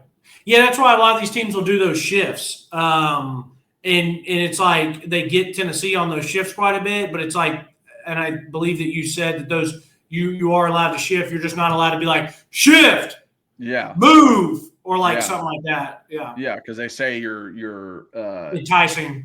Yeah, you're like simulating the snap count. Yeah. So 2 false starts in a row. Deshaun Bishop gets a false start too. Then we run the ball for a little 7-yard gain and good 50-yard field goal, which was big at the time. Get us into 1 score. And then the next time we get the ball, second play action post to Dante. He takes the full distance. Mike Matthews is actually open on the other side of the field too. And he makes a great block for Dante as he runs down the field, which is just awesome to see out of the young wide receiver. First thing, agreed. I love to see that, and I love to see that Mike was fired up and excited after he did that and running down that way. My favorite thing is that Mike did not lose his mind and go and try to kill shot someone or peel back block, and it negates the touchdown. Yeah, he played it smart. You could see where he kind of like did a little like, oh, you're coming behind me. Like, let me get out of the way. Dante reads it, says, hey, I'm scooting behind you. And he doesn't do something stupid. He gets a piece of a guy's shoulder, which is enough to hit him. So that is because there's a lot of times where younger guys and they haven't started being starters yet, or you got juniors or seniors who are role players that are really wanting to put their impact on the game. And that's a spot where they'll go in there and blow someone up, and it kills a massive play. So kudos to Mike on that.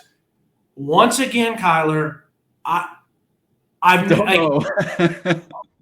just don't understand what's going on with these DBs, with this corner. And I'm just so happy that we finally saw a really, really awesome yak, like catch it and house call it. This is what I expect. Brew, I'm going to give Brew some benefit of the doubt. Brew is who he is. He's going to catch it, make one or two guys break tackles, and then he probably gets tackled. But if I get – and I haven't seen Chris do it yet, but like with Dante, I've seen Dante do it. Squirrel, you should have the speed and ability to do it. When you catch something like this is the difference. Heupel's going to dial it up, but instead of getting tackled after a 20-yard gain, house call it. And so it's super refreshing. Pretty good pass pro. There was since friggin' Oklahoma game. Yeah, and pretty good pass pro. There was one guy that sleeked through and was kind of humming at Nico, and Nico delivers a good ball. Is slightly behind it, but Dante makes a great catch and can still get upfield. So, I mean, I love seeing this crap back in the offense. Yeah, I love seeing it. So he gets a touchdown there. Our next drive is a 96-yard, 2 minutes, like 40-second drive before half and score a touchdown, knowing we get the ball after half. I mean, just an incredibly put together drive. It was fantastic. Smart play by everybody. Guys are getting out of bounds when they can. Yeah. If they can't, they're getting as many yards as possible, knowing you have the 3 timeouts in your back pocket. Yeah. No one freaks out when there's like a minute 30 left. We're running the ball. It's just like, hey, do your normal stuff. Get lined up. We'll run another play. So I thought it was just awesome overall. One thing, like on this drive, there was a offsides on the defense and then an offsides on the offense, and it looked like it was the exact same thing. Like it was the defense moving and then the offense moving. And then they're like, all right, offsides on defense. And then they did it again. And we're like, all right, offsides on offense. I'm like, okay, what the fuck's going on around here? What is this? What is this penalty? What is this penalty? I don't know. But yeah, geez. But you got like a bubble out to Chaz Nimrod. He gets a first and he gets out of bounds. Then you've got this play, I have to shout out, was a fake counter to the backside. Dylan got like 12 yards on it. Didn't get out of bounds, but he got a first down, so it stopped the clock. But Dylan is lined up to the left of Nico. Okay.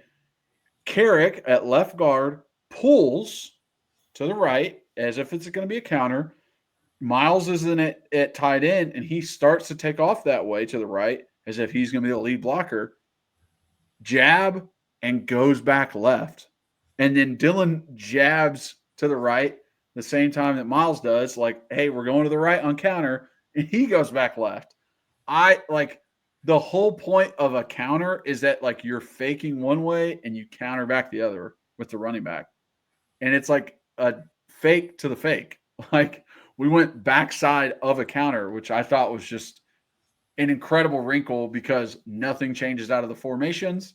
Nothing changes out of like everyone else's blocking scheme. It's literally 2 guys do something different, the tight end and the running back. I had not seen it until this game. Had you? No. See, so that's what I love, that there's just other wrinkles, and we're 12 games into it's last game of the year. He didn't have to change the wide receivers, what they were doing, Nico, what he was doing, or the offensive line, what they were doing. They literally did the exact same thing they would have.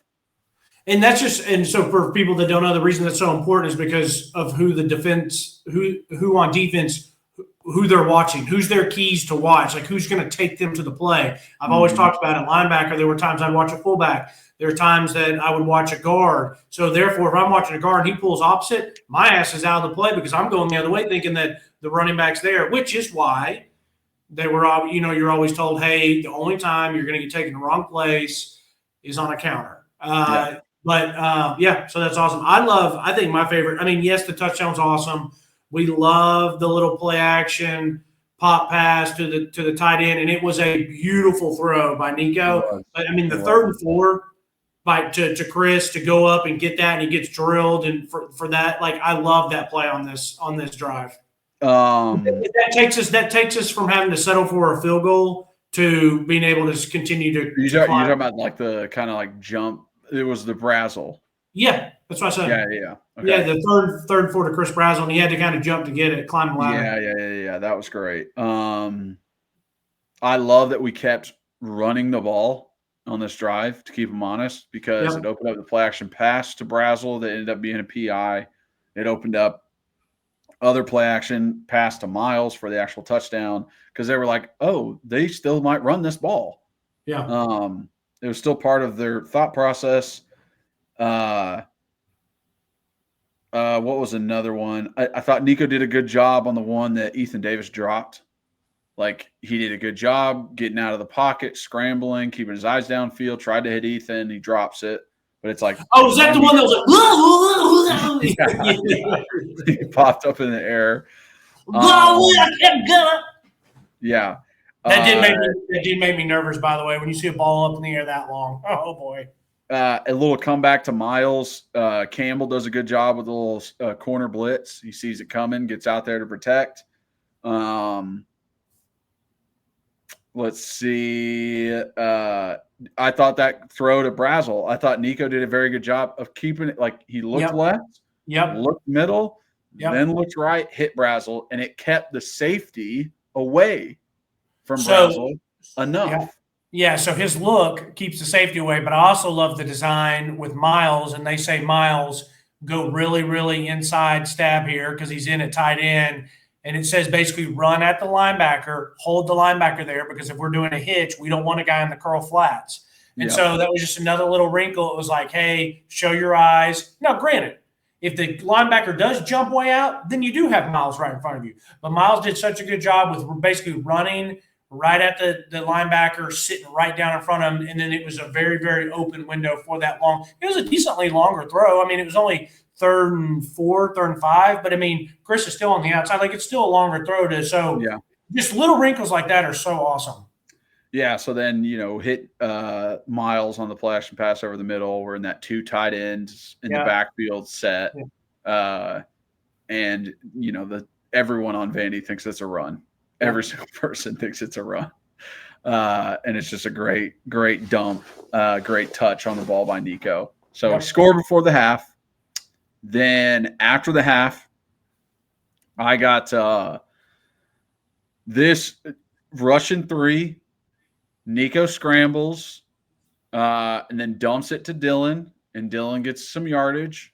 That's exactly what I want. That's a smart play. And I wrote down Dane doesn't hold. Dane gets beat off the line of scrimmage after he tries a little jump set. But he doesn't hold the guy once he gets beat, which we've seen in previous games where our tackles will hold when they get beat, or when Nico escapes the pocket, they will hold the guy, and it backs us up 10 yards. Yeah. Let him go. You got beat. You're going to make it worse. 2 wrongs don't make it right. Saw multiple times in this game where Nico escapes the pocket and Lance Hurd lets go of his guy. John Campbell lets go of his guy. Dane Davis lets go of his guy. I'm not getting that holding call. Love it. Absolutely love it. I really hope Glenn Ellerby told you that in the meeting. I hope that's what's happening. So I know I have a little bit more faith in Glenn Ellerby. I hope, and I don't know if he's listening to this, but last week I went on a freaking tantrum about Sprague's finding work, right? About not sitting in no man's land and looking like an idiot out there in the middle of the thing. What did I see in this game? I saw Sprague's with his head on a damn swivel. They're rushing 3. Sprague's hits the defensive end that's on John. He goes back inside, hits a nose tackle that's on Coop. There's other plays where freaking Deshaun picks up a blitzer, and then Sprague's turns around and goes and tries to help Deshaun on a pass block. I'm like, great.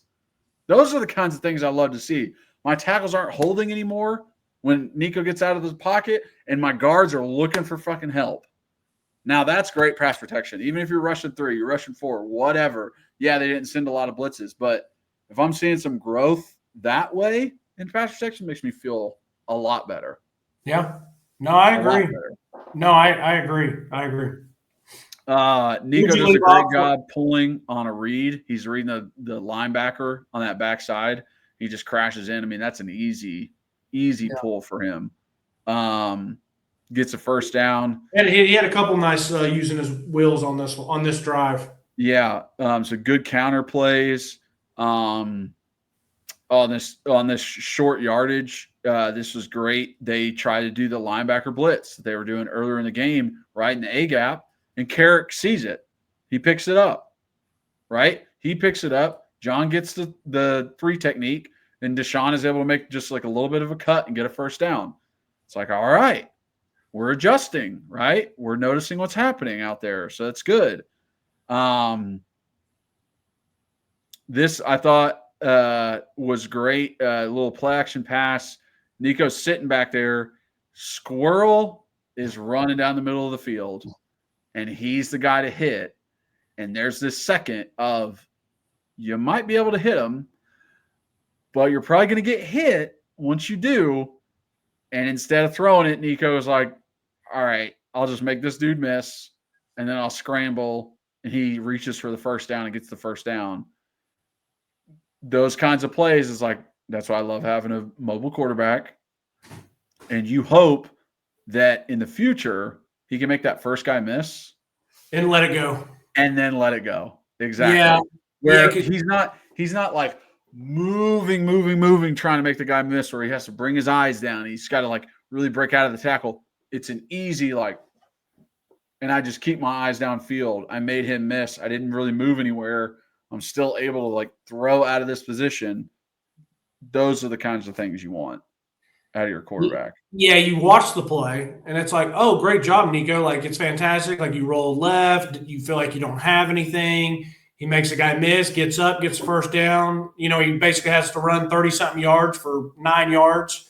But then they show the back angle of it, and you just see Squirrel down there baking a cake, man. And it's like, oh, no. It's like – I know. Dude, and I guess it's not fair to Nico because, if it was someone else, I probably wouldn't think anything of it. But it's like, no, this is my 5-star, supposed to be one of the best quarterbacks coming out. And I'm sitting there thinking he sees it, make the guy miss. You got arm talent for days. Let that bitch rip. Let it go. And it's like, in this game, it doesn't matter, Kyler. But maybe in a playoff game, it's kind of like what we talked about where I was just wanting Nico just to make plays. Just go be a playmaker against when you're down against Arkansas or in tight games with Georgia and Florida and Alabama. And so this game, it doesn't hurt it. But, maybe we're in Neyland again for a college football playoff. You got to make that guy miss and let that thing hum to Squirrel because you might not get another opportunity like that. And so, it was a little frustrating. We ended up scoring. On the drive. Yeah. We ended up scoring. This is the one where I mentioned earlier, Deshaun picks up a blitzing linebacker just right in the middle. Cooper does not pick it, not even looking at him, is like, hey, I'm sliding this way. That's your guy. And he meets him in the backfield, and Deshaun holds up. Great pass protection. I'm like, Peyton Lewis, listen, love you, buddy, but you ain't doing that. Yeah. You haven't proved to me yet that you can do that. Deshaun has, which is why I love that he's back. Yeah. So does stuff like that. We get the first down, which I honestly don't think we actually got, but they gave it to us. And then the next play, we reset the line of scrimmage. You love to see it when you're watching, and it's literally like a wall of white moves 3 to 4 yards downfield, and then the ball carrier is just behind them. And you don't see any black jerseys coming through at all. It's just a wall of white. That's what I love. Just resetting. Hey, the line of scrimmage here. Now it's here. I'm resetting it 3 or 4 yards. Well, it's also the same thing. I'll take that and say I like it when it's on defense and you see a wall of orange or white about 2.5 yards in the backfield. But I like it when I see that and it's a pick and fence, meaning it's each gap is covered up. I don't like when I got one 3 yards deep, another one 2 yards deep, another. I don't like alleyways. I don't do well with alleyways. No, we don't like that. And then he hits a play action post to Mike, and I thought it was great route running. Yes, but damn it, Kyler, I was just about to say it. He gets off the line, he beats him inside, but he stems him back in, which means, hey, Mike Matthews wants to go inside. He knows he has a slant. So whether it's a slant, an in, a dig, a post, he knows that once he gets side by side, he wants to kind of lean. It's just that lean that little body, put that helmet in, The one thing you don't want to do is chicken arm, chicken wing, because then if you do that, then they'll probably call OPI for like a push off. But Mike beats him off the line, gets him up, leans on him a little bit, breaks back in. It's an unbelievably good route. Nico throws a laser beam in there, and you love to see it. Once again, it's pitch and catch out in the front yard, on air. Mm-hmm. It's, you know what I mean? It was awesome. I was pumped. I love where we're headed with Mike, where it's just a slow, nice, methodical development of them right before we need them, right before our guys are getting injured and we're going to need them next year. And like, love to see it. Shout out to the O-line too, man. I love the play action pass, but Nico was sitting back there baking a cake again. Yeah. Oh. Just all the time in the world. So we score there. Got some, let's see. Got a nice play action to Ethan. Dylan does a good job making some guy miss in the backfield and another spin. Easy comeback to Mike. Dylan's find the backside. And then we try a little tunnel screen to Squirrel. And it's batted down, so we end up punting. And then after this punt is where we got the safety. So we get that safety. We're up 33-17. Yeah. We get the ball 2 times left in the game. And both of these drives, we run the football and we run that clock down a lot. This drive before the last one, they get like a 5-yard run, 5-yard hitch. Deshaun gets a 10-yard run. We throw a deep ball to Mike. He drops it in the end zone. It's actually a penalty. And then we get in a 2 tight end, 2 wide receiver set. And we go run, play action pass, run, run, run, run, run, run, play action pass, field goal. Where no one changes. There's not new people coming in. It's 2 wide receivers, 2 tight ends, 1 running back, and we run the ball over and over. And all he does is he's got 2 tight ends. He puts 2 in the backfield. And then he puts 1 in the backfield, 1 on the line. And then he puts 1 on the line over here, 1 in the backfield. And he puts 2 in the backfield. And it's just like, I'm just moving these guys around to different little spots, and we're just running the ball out of these little different formations. And it's like, good luck trying to stop this. And if you do, I'm going to hit you on a play action because you have to be in man outside on our wide receivers. And it's just a thing of beauty. I'm so happy you mentioned it. I'm so happy you broke it down that way. And it's one of the reasons I love Heupel. Because of how he can adjust to whether it's his personnel for that season, whether it's week by week to who we're playing, and kind of what they do defensively. Whether they knew exactly what they wanted to do and they recruited and brought the certain type of tight ends in that they wanted. Maybe you don't trust your tackles. Whatever the reason for him doing it is, it's a thing of beauty because the goal is to score more points and win the game. And I don't care how it looks. We still had our big flash plays. Mm-hmm. If you want to go tempo, what you could do? You could pop both those tight ends out into the slots, and now you're at 4 wide, and then you can hit all your little bubbles that you want. And you got 2 tight ends blocking. So I agree completely. I absolutely love seeing it, man. I love seeing it. And one more thing. It's some people might not think it's flashy and fun to watch. I love us pounding the rock at people.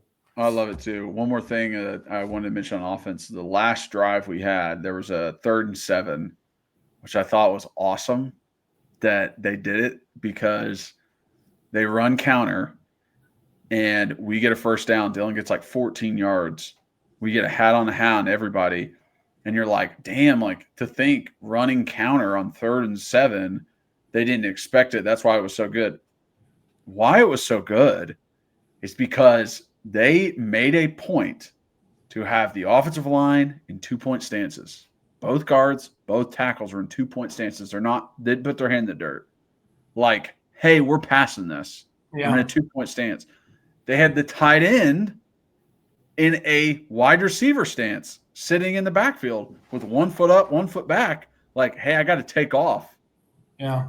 And he is the lead blocker on it. So it just sells like, hey, we're throwing the ball. We're actually throwing the ball. Nope. We're running counter. Yeah. Didn't even see it coming. Wrinkles like that are what I love about football.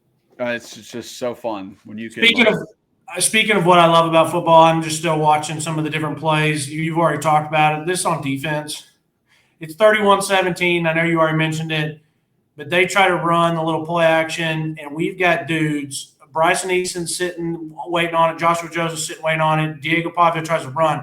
Will Brooks is sitting there manhandling his block. He's getting held. He gets off the block. He lays an absolute pop. Pavia should have gone down because he spins into damn Amari Thomas, Arian Carter, and someone else just murdering him. And like, dude. I've watched. This is probably the seventh time I've watched this. Here it comes. Young. Can you imagine getting hit by Joshua Joseph, Arian Carter, and as you're going down, then Amari Thomas falls on you? I mean, dude, he was good. That's what I was saying. Like, guys were trying to take his head off all day. All day.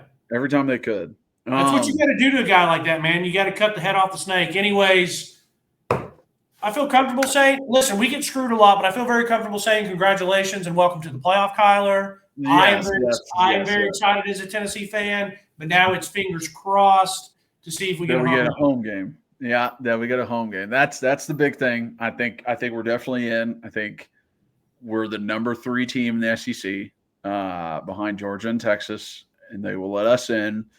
Just hoping to get a home game. Huge losses by Miami and by Ohio State this weekend, which really shakes shit up. Hell, we might be playing Ohio State in the first round, just depending. I would literally, if we somehow got them here. No, it would most likely be there. I know. If we played them. I honestly might go to that because I hate Ohio. Listen, Ohio State, Oklahoma, Notre Dame, Texas A&M, some of these teams that I just absolutely cannot stand. Yeah. So looking forward to that. Don't know what it's going to look like, but damn it, Josh Heupel has done an absolutely fantastic job with this program where we are right now. The fact we're going to a playoff, we're the top 7-8 teams in the country. It's just a testament to what he's done, and I'm very, very excited for when they release these. Very excited for Conference Championship Week. Next week, podcast might be let out a little bit later. I actually have a bachelor party weekend I'm going on, so we might be recording a little bit later than our normal Sundays, and man, I really, really hope. Here was one thing I wanted to say on here, and even if it's in the last minute of this podcast, at least I'm saying it. 2 years ago, 2022, beat Alabama head-to-head, and how did it end up at the end of the year? Alabama is ranked ahead of us. They're number 5. We're number 6 in the college football ranking. Doesn't matter.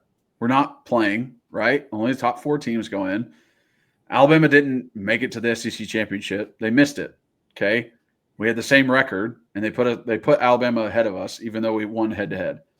Here I am, 2 years fucking later, and I got a South Carolina team who's the hottest team in the country, just beat a number 12 Clemson, and they have the same record as Alabama, but Alabama beat them head to head by 2 points 9 weeks ago. And they are going to put Alabama ahead of South Carolina because they're going to say the head-to-head matchup. Now, in 2022, when there was a head-to-head matchup for someone to get ahead, they fucking put Alabama ahead of us. Why is that? Because Nick Saban was there, and it has an A on the side of their helmet. You are judging these teams based off of previous seasons, which is not what you're supposed to do. You're supposed to judge them off this season. Again, this is proof of bias in this committee and why it's freaking ridiculous and shouldn't be done this way, and it really pisses me off. Yeah, I'm not going to get into this concrete evidence. 2 years apart. We have the same conversation about the same kind of layout. You have the same record. One team's hotter than the other, and they put Alabama ahead both times. One Alabama's a loser. One Alabama's a winner head-to-head. They put them ahead both times. Yeah. The committee, I'm not even going to jump in this conversation because the committee is so frustrated, so annoyed. I mean, I feel like there's way too much Big Ten bias in there with some of the different people they have on the committee. It's like, and listen, you're going to say, well, I'm biased because of the SEC. It's like, well, yeah, I am biased because of the SEC because of all the national championships the SEC's won over the years, which I get it. Every year's a new year. But I also like to look at how many players from which conferences go to the league, all those different things. Like, I think it's pretty supplanted that the SEC is the best overall conference, and it has been for a while. But I'm not going to get into all that. I will jump in to the part where you're talking about what a heck of a job Heupel's done.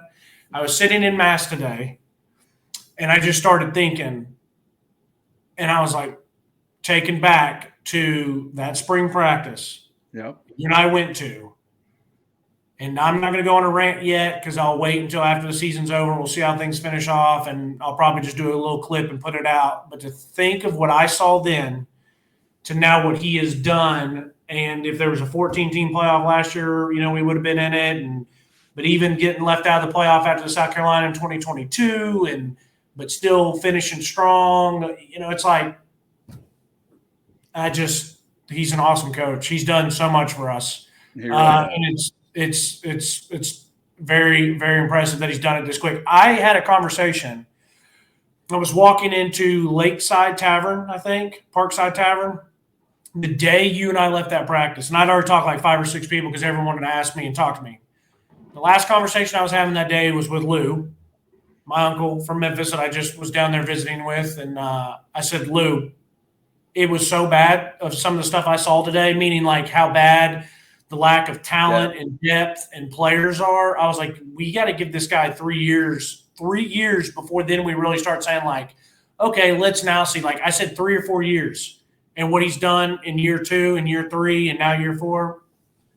It's beyond ridiculous. Go Vols. Yeah, I mean, it's wild when they start mentioning all like the previous, when was the last time Tennessee won 9 games 3 years in a row? 95 to 98. It's like, yeah, this guy has revitalized this entire program, not from 2008, right? Not from 2007, the last time we went to the SEC championship, from the 90s.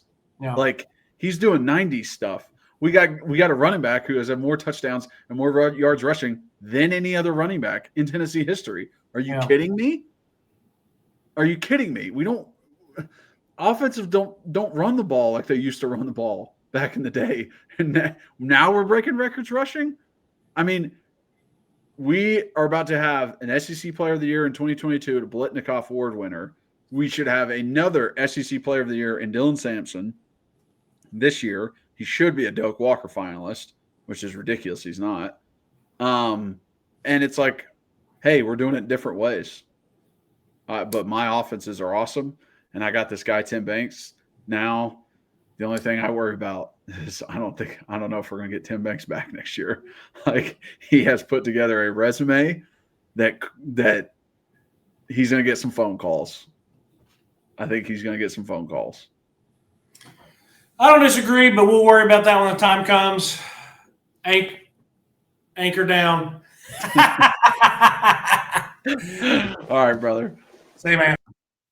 Okay, thank you guys so much for watching and listening. If you are watching, please like, subscribe, hit that notification bell, leave a comment. If you're just listening, rate and review, download and re-download. Listen on all those platforms. Follow us. Also follow us on social media at Pancakes and Bacon, at Pancakes and Bacon _RTI on Instagram, at rbacon26 for Reed, at Kyler Curbison for myself on all social medias. Check us out there. Thank you guys for being the best fans in the world. And as always, go Vols.